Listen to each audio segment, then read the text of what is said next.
Requirements of Walter Long Road as it pertains to the Mineral Beach planned residential development.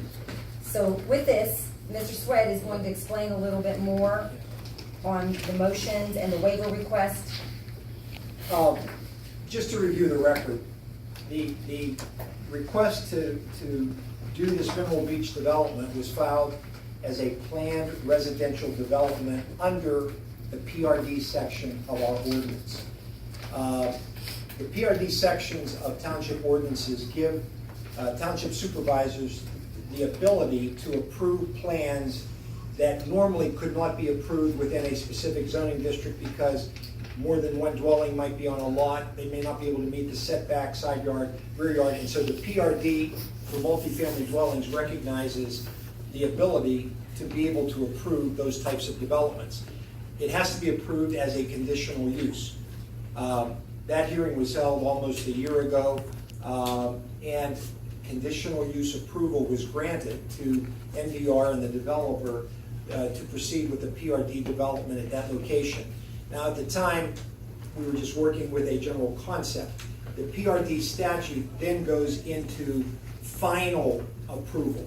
So they received conditional use and preliminary approval, then now they have to get all their plans together, submit that final master plan that will show the lot configuration, the building lots and everything for final approval by the board. In this instance,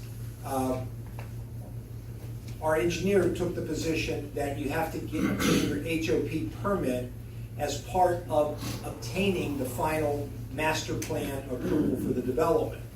And that's when NVR and the developer met some opposition in terms of was an HOP permit needed, to what extent was Walter Long public versus private, how long would it take, and as is commonly the case, the developer is securing probably a multi-million-dollar loan to do the site work, to put the infrastructure in, to prepare this development for buildable lots.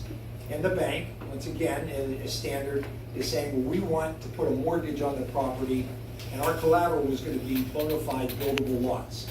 Well, the developer and NVR don't get buildable lots unless the board approves the master plan, but the developer's also saying, we need to get started.